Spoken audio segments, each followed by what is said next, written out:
Who is running your life right now? You or everybody else? Show of hands. How many of you checked what someone else was doing before you decided what you were going to do today? Keep those hands up. Keep them up. Now look around. Most of you are living someone else's agenda instead of your own. Here's the brutal truth. Nobody wants to tell you. Every single result in your life, every success, every failure, every disappointment, every breakthrough came from decisions you made, not decisions they made, not what happened to you, decisions you made. And until you accept that cold, hard fact, you'll keep spinning your wheels, wondering why your life feels like it's running in circles. You want to know the difference between people who succeed and people who struggle. Successful people spend their time focused on what they can control. Struggling people spend their time focused on what they cannot control. It's that simple. It's that devastating. And it's that changeable. Right now, some of you are thinking, but you don't understand my situation. You don't know what I'm dealing with. You're right. I don't know your specific situation, but I know this. Whatever your situation is, focusing on what you cannot change about it will never improve it. Never. Not once in the history of human achievement has someone improved their circumstances by concentrating on the parts they couldn't influence. 5 years ago, I met a man at a coffee shop.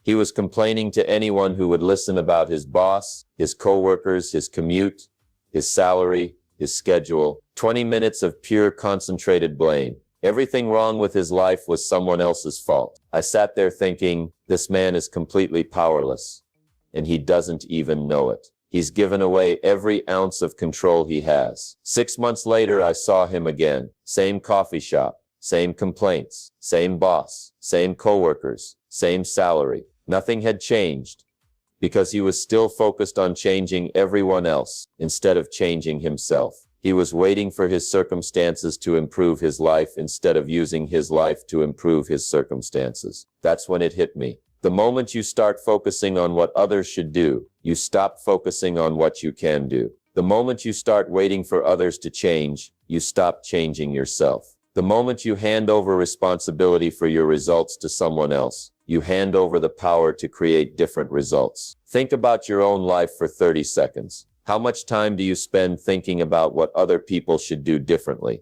How much energy do you burn wishing someone would change their behavior? How many conversations do you have about what's wrong with everyone else? Add it up. Be honest with yourself. What percentage of your mental energy goes toward trying to control people and situations you have no control over? That percentage, whatever it is, that's exactly how much of your power you're giving away every single day. And here's what's truly tragic: while you're spending your time focused on their choices, their behavior, their problems, your own life is sitting there unchanged, untouched, unimproved. Your success doesn't depend on them getting better. Your happiness doesn't require them to change. Your progress doesn't need their permission. Your growth doesn't wait for their approval. But somehow, somewhere along the way, you started believing it did. When did you decide that your emotional state should be determined by how other people act? When did you conclude that your productivity should depend on whether others do their job properly? When did you agree that your peace of mind should fluctuate based on other people's moods and decisions? I'll tell you when. The moment you stopped taking full responsibility for your own experience. The moment you started looking outside yourself for the source of your problems. You also looked outside yourself for the source of your solutions. And that's where everything went wrong. Responsibility isn't just about taking blame when things go badly. Responsibility is about recognizing that you have responsibility. The ability to choose your response to whatever happens. That ability, that power, can never be taken from you unless you voluntarily give it away. But most people give it away freely. They hand over their power to control their emotional state to whoever happens to be around them. They surrender their ability to focus on what matters to whatever crisis someone else is having. They sacrifice their peace of mind on the altar of other people's problems. Here's what I learned from watching thousands of people over the years. The people who focus on others stay where they are. The people who focus on themselves move forward. It's not complicated. It's not mysterious. It's mathematical. You only have so much time, energy, and attention. Every minute you spend focused on changing them is a minute you didn't spend changing you. Some of you are thinking, but what about helping people? What about caring about others? Here's the interesting thing. The people who are most helpful to others are the ones who first got their own house in order. The people who make the biggest difference in other people's lives are the ones who stop trying to control other people's lives. You cannot give what you do not have. You cannot teach what you have not learned. You cannot lead where you have not been. And you cannot help someone else build a better life until you've proven you can build a better life yourself. But we've got it backwards. We try to fix everyone else while our own life falls apart. We give advice we don't follow. We demand changes from others that we're not willing to make ourselves. We point out the speck in their eye while ignoring the log in our own. The question isn't whether you care about other people. The question is whether you care enough about other people to become the kind of person worth following. The question is whether you care enough about making a difference to first become someone who has something valuable to offer. And that starts with a simple decision. From this moment forward, I will focus on what I can control. Not because I don't care about others, but because focusing on what I can control is the only way I can actually help others. Not because their problems don't matter, but because I can't solve their problems until I solve my own. Every morning you wake up, you have a choice. You can spend your day focused on what they're doing wrong, or you can spend your day doing something right. You can spend your time complaining about their lack of effort, or you can spend your time increasing your own effort. You can spend your energy wishing they would change, or you can spend your energy actually changing. That choice, Mindolao, that daily, moment-by-moment choice determines everything. Not their choice, your choice. Not their decisions, your decisions. Not their commitment level, your commitment level. Some of you have been waiting years for other people to get their act together so your life can improve. Years. And while you've been waiting, your skills have stayed the same. Your habits have stayed the same. Your results have stayed the same. You've been sitting in the waiting room of life, waiting for someone else to call your number. But here's what nobody told you. You don't need permission to improve your life. You don't need anyone else to change before you can start changing. You don't need perfect circumstances to take the next step. You don't need them to get better for you to get better. Starting right now, you can decide that your growth doesn't depend on their cooperation. Your success doesn't require their participation. Your happiness doesn't need their approval. Your progress doesn't wait for their permission. The moment you make that decision, really make it.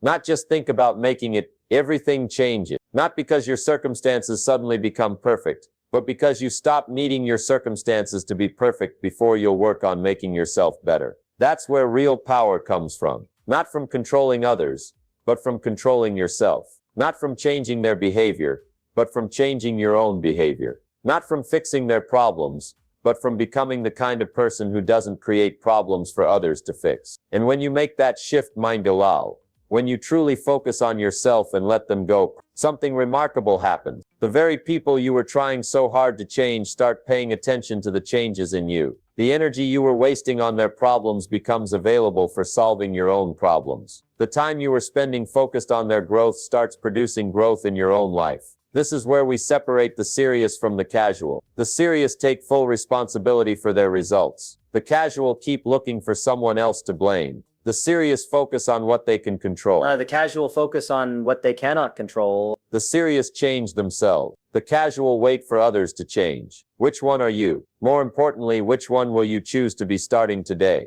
Because the choice is yours to make. It always has been, and it always will be. Now that you understand the power of focusing on yourself, the next question becomes, how does this actually work? What are the mechanics of personal growth? Because knowing you should focus on yourself is one thing. Understanding how growth actually happens is another thing entirely. Here's what most people don't realize. Life operates according to natural laws. Just like the law of gravity doesn't care about your opinion. The laws of success don't care about your circumstances. These laws work the same way for everyone, everywhere, all the time. And when you understand these laws, you can use them. When you ignore them, they use you. Think about a farmer for a moment. Does a farmer plant corn in the spring and expect to harvest it next week? Of course not. Does a farmer plant corn and then dig it up every day to see if it's growing? Never. Does a farmer plant corn and then get angry when it doesn't grow into wheat? Ridiculous. But somehow, when it comes to our own lives, we expect different laws to apply. We want to plant effort on Monday and harvest success on Tuesday. We want to start good habits and see immediate results. We want to make small changes and get big rewards right away. That's not how it works. That's never how it worked. And it will never work that way, no matter how much we want it to. The farmer understands something we've forgotten. You reap what you sow, but you reap it later than you sow it. Much later. And you usually reap much more than you sow. Plant one kernel of corn, you get a stalk with multiple ears. Each ear has hundreds of kernels. That's the law of multiplication at work. But here's what the farmer also knows. You can't harvest what you didn't plant. You can't collect corn if you planted nothing. You can't reap in fall what you didn't sow in spring. And you can't get different results by doing the same things. Your life operates exactly the same way. Every habit you practice is a seed. Every choice you make is planting something. Every action you take is either contributing to the harvest you want or the harvest you don't want. There's no neutral ground. You're always planting something. So what are you planting? Right now, today, with your choices, your habits, your daily actions, what kind of harvest are you preparing for yourself? Some of you are planting seeds of discipline, but expecting to harvest results next week. That's not how it works. Some of you planted seeds of procrastination years ago, and you're wondering why you're harvesting a crop of missed opportunities. That's exactly how it works. The beautiful thing about understanding this law is that it gives you complete control over your future. Not control over when the harvest comes. That's determined by natural timing. But complete control over what the harvest will be. Because what you plant is entirely up to you. But most people don't understand timing. They quit too early. They plant seeds of effort for 30 days, don't see the results they want, and conclude the system doesn't work. They start exercising for 2 weeks, don't lose 20 pounds, and decide fitness is too hard. They read personal development books for a month, don't become wealthy, and decide success principles are nonsense. The farmer would look at this behavior and shake his head. You don't plant corn and then give up after 2 weeks because you don't see corn growing. You understand that corn has a natural growing season. It takes time. It requires patience. It demands consistency. Your success has seasons too. There's a time for planting meat when you're learning new skills, developing better habits, making sacrifices others won't make. There's a time for cultivating meat when you're practicing those skills, maintaining those habits, staying consistent even when you don't see progress. There's a time for growing meat when things start to compound, when your efforts begin to multiply, when momentum builds. And there's a time for harvesting meat when all that preparation pays off, when opportunities appear, when results become visible. Most people quit during planting season. They expect harvest season results during planting season effort. They want autumn rewards for spring activities. They demand immediate gratification from long-term investments. But the people who understand seasons, they plant anyway. They cultivate anyway. They stay consistent anyway, because they know their season is coming. Not this week, maybe not this month, but it's coming as surely as autumn follows summer. Here's another law most people violate, the law of compound interest. Einstein called it the eighth wonder of the world. Those who understand it earn it. Those who don't pay it. Compound interest doesn't just apply to money. It applies to everything. Your skills compound. Your habits compound. Your relationships compound. Your reputation compounds. Your knowledge compounds. Everything you do consistently, day after day, compounds into something much larger than the sum of its parts. Read for 30 minutes a day, that's nothing. Anyone can read for 30 minutes. But read for 30 minutes a day for 5 years. That's over 900 hours of reading. That's equivalent to working full-time for 6 months on nothing but learning. That's how you become an expert in any field. Exercise for 20 minutes a day, that's nothing. Anyone can exercise for 20 minutes, but exercise for 20 minutes a day for 2 years. That's over 240 hours of fitness. That's how you transform your body, your energy, your confidence, your entire quality of life. Save $50 a month. That's nothing. Anyone can save $50, but save and invest $50 a month for 20 years. With compound interest, that becomes a substantial sum. That's how ordinary people build extraordinary wealth. The magic isn't in the size of the action. The magic is in the consistency of the action. Small actions, repeated consistently over time, create massive results. But we live in a world that celebrates big actions and ignores small actions. We celebrate the person who loses 50 pounds in 2 months and ignore the person who loses 2 pounds a month for 25 months. Same result. One approach is sustainable. One approach isn't. Which approach are you taking with your life? Are you looking for the dramatic breakthrough? Or are you committed to the daily breakthrough? Are you waiting for the perfect moment to make big changes? Or are you making small changes in ordinary moments? Here's what I've learned from studying successful people. They don't do extraordinary things. They do ordinary things extraordinarily consistently. They don't have more hours in their day. They use their hours more effectively. They don't have fewer problems. They handle their problems more efficiently. They don't have better opportunities. They prepare better for the opportunities they have. Successful people understand that life has patterns. Patterns of difficulty followed by opportunity. Patterns of growth followed by plateau. Patterns of challenge followed by breakthrough. And they've learned to work with these patterns instead of against them. When difficulty comes mine, and it always comes mine, average people resist it. They complain about it. They avoid it. They wait for it to pass. Successful people, they lean into it. They know difficulty is preparation for opportunity. They know challenges develop capacity. They know pressure creates diamonds. Show me someone who handles problems well, and I'll show you someone who has solved a lot of problems. Show me someone who performs under pressure, and I'll show you someone who has practiced under pressure. Show me someone who stays calm in crisis, and I'll show you someone who has been through crisis before. This is why running from difficulties is actually running from growth. Avoiding challenges is avoiding the very thing that would make you capable of handling bigger challenges. Seeking comfort is seeking stagnation. The strongest trees are not found in sheltered areas. They're found where they face the strongest winds. The most successful people are not those who avoided difficulties. They're those who face difficulties and use them to become stronger. But here's the key. You can't wait until difficulty comes to decide how you'll handle it. Your response to difficulty is determined by the habits you build before difficulty arrives.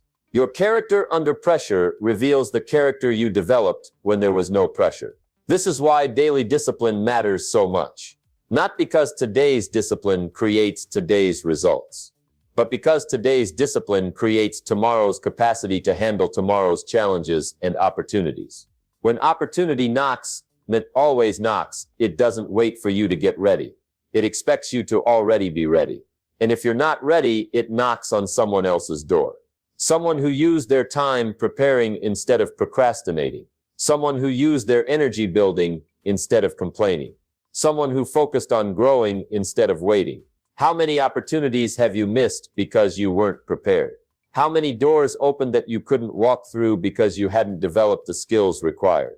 How many chances did you get that you couldn't capitalize on because you hadn't built the character necessary? The good news is this: the pattern repeats. Difficulty will come again, followed by opportunity. Challenge will return, followed by breakthrough. The cycle never stops, which means you always have another chance to get it right. But you have to prepare during the quiet seasons for the busy seasons. You have to build during the private moments for the public moments.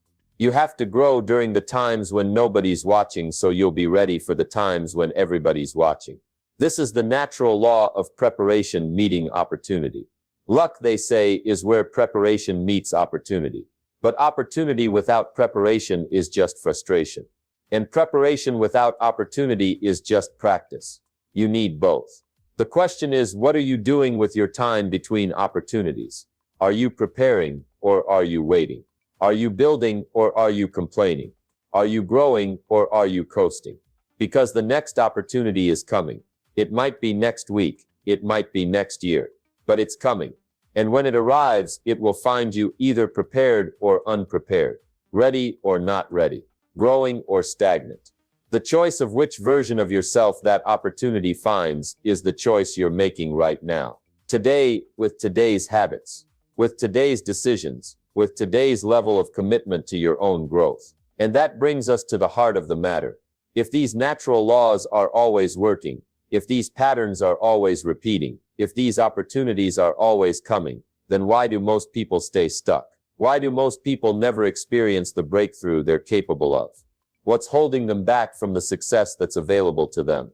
The answer is simple, and it's going to make some of you uncomfortable. Most people sabotage themselves. Not intentionally, not consciously, but consistently. They understand the principles. They know what they should do, but they have patterns of behavior that guarantee they'll never do it. Raise your hand if you've ever known exactly what you needed to do but didn't do it. Keep them up. Look around. Every single person in this room has sabotaged themselves at some point. The difference between successful people and everyone else isn't that successful people never sabotage themselves. It's that they recognize self-sabotage faster and eliminate it quicker.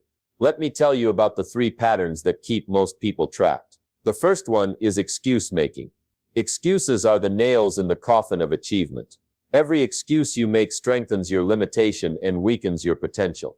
Every excuse you accept makes the next excuse easier to accept. I don't have time. Really, you have the same 24 hours as everyone else. The same 24 hours that successful people use to build empires. The same 24 hours that others use to transform their health, their relationships, their finances. You don't have a time problem. You have a priority problem. I don't have money. The person saying this spent money on coffee this morning. Spent money on entertainment this week. Spent money on things they wanted but not on things they needed to grow. You don't have a money problem. You have a value problem. You don't value your growth enough to invest in it. I don't have connections. But you have the ability to introduce yourself. You have the capacity to provide value to others. You have the opportunity to build relationships. You don't have a connection problem. You have an action problem. Every excuse sounds reasonable. That's what makes excuses so dangerous. They feel true. They seem logical. They appear justified. But here's what every excuse really is. It's choosing comfort over growth. It's choosing easy over effective. It's choosing temporary relief over permanent results. The second pattern is procrastination. Tomorrow's person is always going to be more motivated than today's person. Tomorrow's person is going to have more energy, more time, more resources, fewer problems. Tomorrow's person is going to be ready to do what today's person isn't willing to do. But here's the reality. Tomorrow's person is the same person as today's person, with the same limitations, the same tendencies, the same patterns. The only difference is tomorrow's person has one less day to make it happen. Procrastination isn't about timing. It's about identity. When you procrastinate, you're saying, I'm the kind of person who will do this later, but later never comes because later you're still the kind of person who does things later. Successful people have a different identity. They say, I'm the kind of person who does important things now, not because they feel like it, not because it's convenient, because important things are important, and important things get done first, not last. When you change your identity from someone who does things later to someone who does things now, procrastination becomes impossible. You can't procrastinate on being who you are. The third pattern is blame. Blaming circumstances, blaming other people, blaming the economy, the weather, the system, the timing. Blame is the ultimate surrender of power.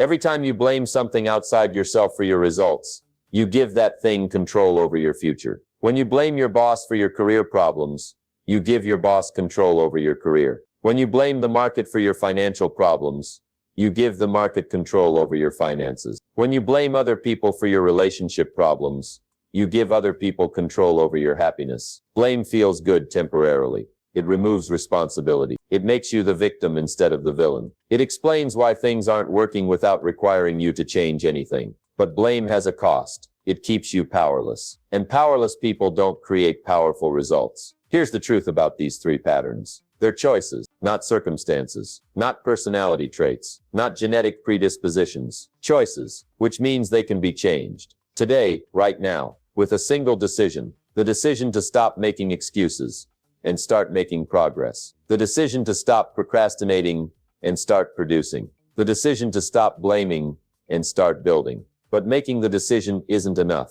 You need a system, a framework, a set of daily practices that make success inevitable instead of accidental. Here's the framework that works. Focus on the fundamentals. Every area of life has fundamentals. Basic practices that, when done consistently, produce predictable results. Master the fundamentals, and you master the area. Ignore the fundamentals, and the area masters you. In health, the fundamentals are simple. Move your body regularly. Eat nutritious food most of the time. Get adequate sleep. Manage stress effectively. That's it. Not complicated, not mysterious, not requiring expensive equipment or exotic supplements. Just consistent execution of basic practices. In wealth, the fundamentals are simple. Spend less than you earn. Invest the difference. Increase your skills to increase your income. Avoid debt on depreciating assets. That's it. Not requiring a finance degree or insider information. Just consistent execution of basic practices. In relationships, the fundamentals are simple. Listen more than you talk. Keep your commitments. Express appreciation regularly. Handle conflicts directly and respectfully. That's it. Not requiring therapy or relationship courses. Just consistent execution of basic practices. The fundamentals work. They've always worked. They work for everyone who works them. But most people ignore the fundamentals because they're not exciting. They're not new. They're not revolutionary. They're just effective. Successful people do the fundamentals daily. Unsuccessful people look for shortcuts around the fundamentals. Successful people make the fundamentals a habit. Unsuccessful people make the fundamentals an option. Which leads us to the most important practice of all, daily discipline. Discipline is choosing between what you want now and what you want most. It's doing what needs to be done when it needs to be done, whether you feel like it or not. But here's what most people get wrong about discipline. They think it requires massive willpower. They think it means forcing yourself to do things you hate. They think discipline is punishment. That's not discipline. That's struggle. Real discipline is setting up your life so that the right choices become automatic. Real discipline is creating systems that make success easier than failure. Real discipline is building habits that carry you toward your goals without constant conscious effort. Start with one fundamental in one area of your life. Just one, not 5, not 10. One, master that one fundamental for 30 days. Make it automatic. Make it non-negotiable. Make it part of who you are, not just what you do. After 30 days, add another fundamental, then another, slowly, methodically, systematically. Each fundamental supporting the others. Each habit making the next habit easier to establish. Within a year, you'll have 12 new fundamentals operating in your life. 12 habits that compound daily. 12 systems that produce results. Whether you're motivated or not. Whether you feel like it or not. Whether it's convenient or not. This is how you build a life of excellence. Not through dramatic gestures or heroic efforts. Through consistent execution of fundamental practices. Day after day, week after week, month after month, until excellence becomes your standard, not your exception. But it starts today, with today's choices, with today's actions, with today's decision to focus on yourself and let everyone else focus on themselves. Some of you will leave here excited but unchanged. You'll feel motivated for a few days, maybe a few weeks. Then you'll settle back into your old patterns, your old excuses, your old results. And in a year, you'll be exactly where you are today, wondering why nothing has changed. Others will leave here transformed, not because you heard something new, but because you decided to do something different. You'll stop focusing on what others should do and start focusing on what you will do. You'll stop making excuses and start making progress. You'll stop waiting for perfect conditions and start working with current conditions. Which group will you be in? The group that talks about change, or the group that creates change? The group that wishes things were different, or the group that makes things different? The group that hopes for a better future, or the group that builds a better future? The choice is yours. It's always been yours. And it starts now. Not tomorrow. Not next week. Not when everything is perfect. Now, after 30 days, add another fundamental, then another. Slowly, methodically, systematically. Each fundamental supporting the others. Each habit making the next habit easier to establish. Within a year, you'll have 12 new fundamentals operating in your life. 12 habits that compound daily. 12 systems that produce results, whether you're motivated or not, whether you feel like it or not, whether it's convenient or not. This is how you build a life of excellence. Not through dramatic gestures or heroic efforts. Through consistent execution of fundamental practices, day after day, week after week, month after month, until excellence becomes your standard, not your exception. But it starts today, with today's choices, with today's actions, with today's decision to focus on yourself and let everyone else focus on themselves. Some of you will leave here excited but unchanged. You'll feel motivated for a few days, maybe a few weeks.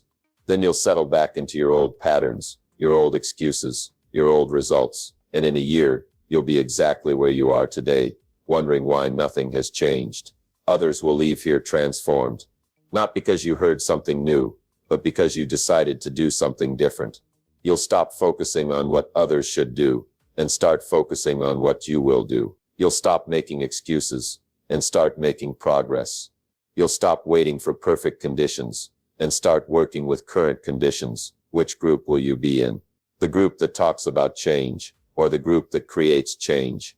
The group that wishes things were different, or the group that makes things different? The group that hopes for a better future, or the group that builds a better future? The choice is yours. It's always been yours, and it starts now. Not tomorrow. Not next week. Not when everything is perfect. Now. Because here's the final truth. Your life is happening now. Your opportunities are available now. Your potential is accessible now. Everything you need to begin building the life you want is available to you right now. The question isn't whether you can change your life. The question is whether you will change your life. Whether you'll stop focusing on everyone else's journey and start focusing on your own. Whether you'll stop giving your power away to circumstances and people you cannot control and start using your power to control what you can control. Focus on yourself. Let them go. Your future is waiting, and it starts today.